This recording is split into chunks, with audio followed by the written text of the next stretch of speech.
In the headlines,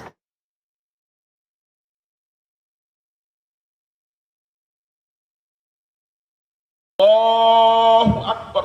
Allahu Akbar.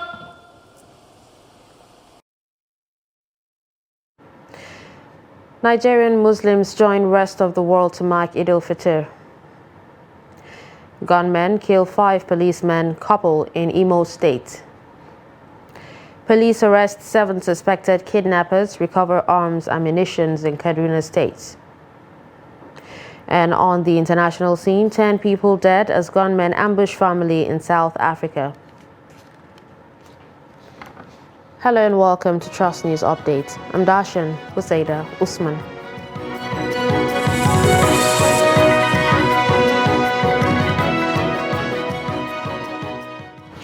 And we begin in Kano, where thousands of Muslim faithfuls joined their counterparts across the world to mark this year's Eid al-Fitr prayer session.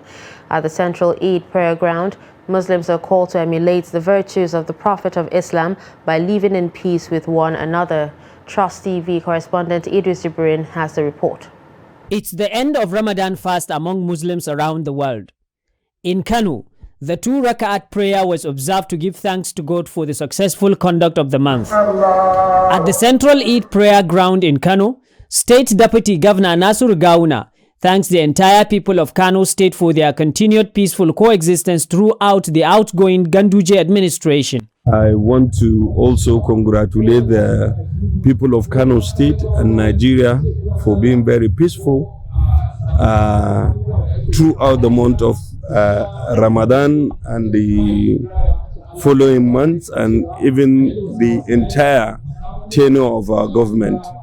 I think this is the last Eid that we witness in this current administration.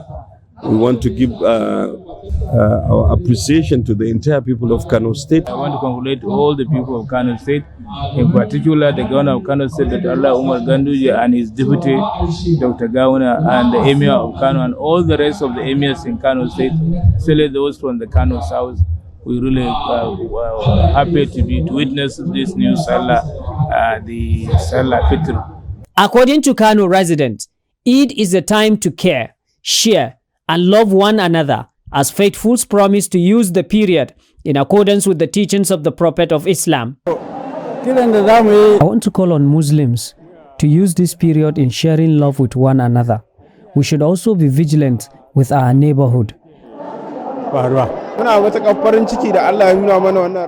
We are very happy that we are among the people to witness this year's Eid al-Fitr celebration, and we thank Almighty Allah for giving us health to witness the successful completion of Ramadan fast.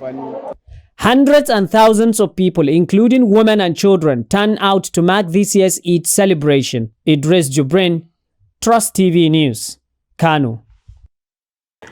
Thousands of Muslim faithfuls in Ilorin, the Kwara State capital, joined their counterparts across the world to celebrate this year's Eid al-Fitr celebration, which marks the end of the 29 days Ramadan fast. The 2 rakat supererogatory prayer were led by the Chief Imam of Ilorin, Sheikh Muhammad Bashir Soliu. The Emir of Ilorin, Ibrahim Sulu Gambari, led dignitaries to the Eid prayer ground. In his sermon after the prayers, the Chief Imam, Muhammad Bashir Soliu, appealed to Muslims to inculcate in themselves the lessons of Ramadan. This is also echoed by the Grand Qadi of the Kwara Sharia Court of Appeal, Justice Abdulatif Kamaldin. Justice Kamaldin equally appealed to Nigerians to give the incoming Tinubu government maximum support. We observe our Eid this morning, so I want to advise all the Ummah that they should try as much as possible to sustain the good attitude, the peace, the harmony, and the tranquility. And also, I want to use this opportunity to pray that Almighty Allah in infinite mercies continue to be with everybody and accept our ibadah. We are moving from one government to another. I want to also advise, all Nigerians, that we should accept the governance that we are using now, the new governance that is coming. So we should try as much as possible to support them, to pray for them for the success. Muslims in Osun State on Friday thronged 8 prayer grounds across the state to observe Eid al-Fitr Salah prayers. The state governor, Ademola Adeleke, and dignitaries in the state joined Muslims to observe the 2 rakat prayers at the Oshogbo Central Eid praying ground. Hamid Oyegbade has more. Muslims in Osun State observed the Eid al-Fitr 2 rakat prayer across the state to mark the end of Ramadan fasting. The Eid praying ground in Oshogbo was filled to capacity as Muslims trooped out in large numbers for the Eid prayer. The chief imam of Osun State, Musa Anemashaun, reminded Muslims that life is vanity as death is inevitable. He warned Muslims not to be deceived by worldly material things. All of us will die irrespective of our positions. God will remain forever. He will not grow old and he will not die.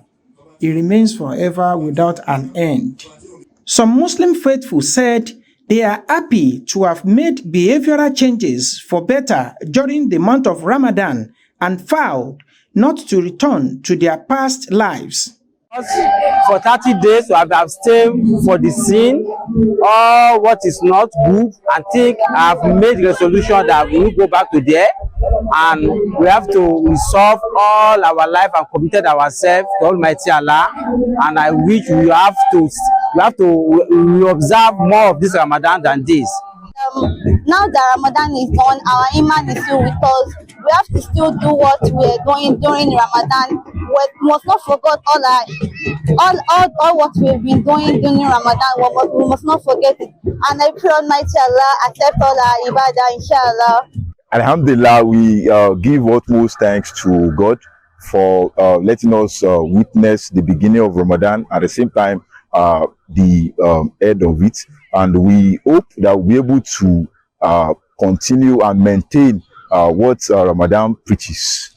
Addressing the congregation, the state governor Ademola Adeleke assured them that he would deliver on all his campaign promises to the people of the state. Hamid Oyegbade, Trust TV News, Oshogbo. President Muhammadu Buhari on Friday in Abuja appealed to people he might have hurt in the course of his duties to pardon him. He made the appeal at the 9th and final Salah homage by residents of the Federal Capital Territory, led by the Minister Muhammad Bello at the banquet hall of the Presidential Villa in Abuja. The president also thanked Nigerians for tolerating him over the last 7.5 years of his administration. He reminded the audience that is from the extreme corner of Nigeria, Daura in Katsina State, which he said is just 8 kilometers from Niger Republic. Moving on to security, it was a black Salah day in Imo State as rampaging gunmen killed 7 people, amongst whom were 5 policemen and a couple at Okbala Junction in Ngo Okbala local government area of the state.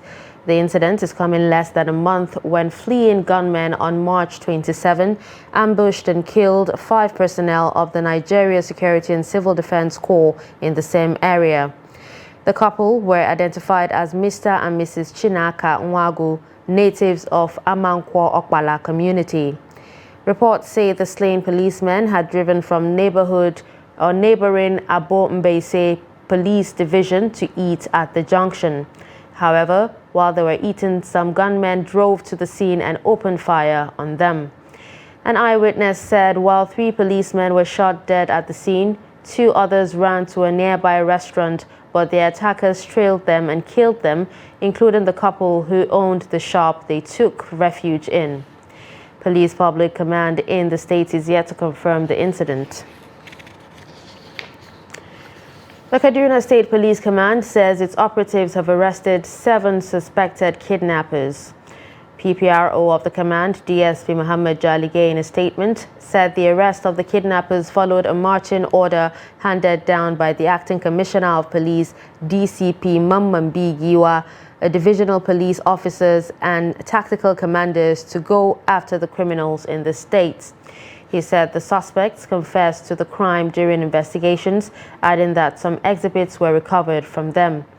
Jaligay said an AK-47 rifle with 14 rounds of 7.62 by 39mm live ammunition, one locally fabricated long-range double-barrel gun used for expending 12-gauge live cartridges, and one locally made pistol that uses 9mm live ammunition were some of the exhibits recovered. According to him, a preliminary investigation is ongoing and efforts have been intensified to recover more arms and ammunition. The Kaduna State Police Command has arrested a man who allegedly murdered his girlfriend with a machete. The PPRO, Muhammad Jaligay, confirmed the arrest in a statement issued on Friday. The spokesperson recalled that on April 14, a distress call was received about a mob action at Nepa roundabout in the Kaduna metropolis where a crowd was about to lynch a man. He had attacked the girlfriend at Old Command Secondary and Nursery School on Sokoto Road, inflicting injuries on her face, arms, and hands. The suspect, according to the police, claimed that he had spent a lot of resources on her and she wanted to dump him for another man.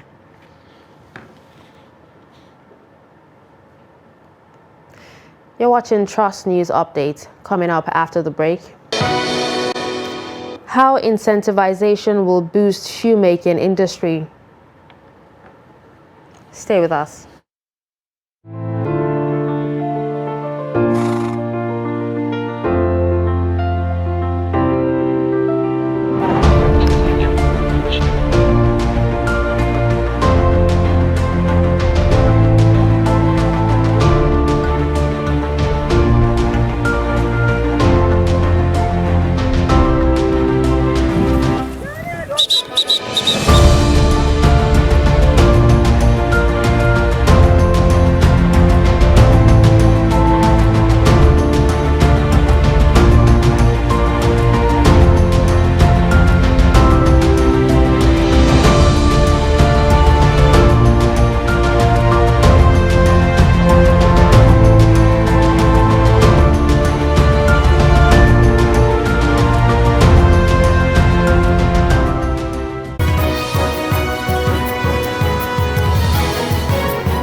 Welcome back and thanks for staying with us. Here's some highlights from our top stories. You heard that Nigerian Muslims joined the rest of the world to mark Eid al-Fitr. You also heard that gunmen killed 5 people and a couple in Imo State. Moving to more stories, Minister of Justice and Attorney General of the Federation, Abubakar Malami, has officially indicated his readiness to provide relevant information on the alleged sale of 48 million barrels of crude oil, amounting to over $2.4 billion, and crude oil exports to global destinations from 2014 to date. The minister, after being summoned by the House of Representatives on more than 2 occasions, expressed his readiness through a letter sent to the ad hoc committee chaired by Mark Bila during the resumed investigative hearing in Abuja. Abubakar Malami was alleged to have approved the payment of about $200 million paid into 2 company accounts allegedly for consultancy services. Hence, the ad hoc committee requested details of where the AGF derived the power to grant such approval for such payment, which is a breach of extant financial laws. While acknowledging receipt of the letter, Bila said the letter from the Attorney General of the Federation showed his determination to respect the doctrine of separation of powers. Respect for the separation of powers as enshrined in our Constitution, and respond promptly to the request of the committee so that we can get to the bottom of our investigation.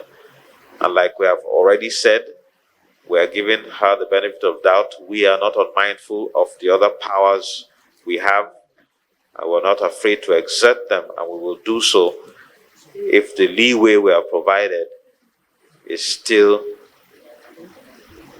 neglected and not recognized by the Honorable Minister of Finance.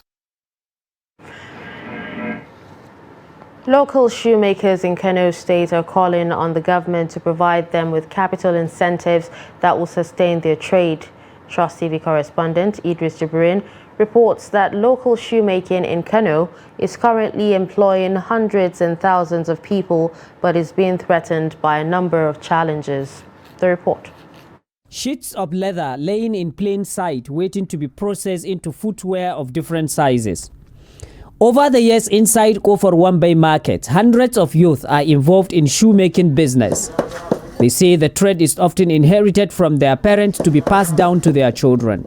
You see, I've been doing this trade for over 30 years, and I've learned it from my parents, and I am now teaching my children so that they can also learn how to stand on their feet. According to these people, periods like this usually attract more patronage. Unfortunately, the shoemaking business in Kano is being threatened by a number of challenges. We are into this trade, and we have a lot of challenges. Government is not helping us. We don't have capital, and even the raw materials that we used to buy, some of them we have to import them, and we are spending a lot of money in doing that. In most cases, you will produce many shoes, but there may be no gain out of it. So we need government to come in and assist us. Deep into the market, finished products can be found in various shops within the market as customers troop in for their Salah shopping. Business is brisk this year. Well, this year business is moving on smoothly, like always. You know, people have to wear shoes, especially during Salah. Many people used to come, like you can see the market.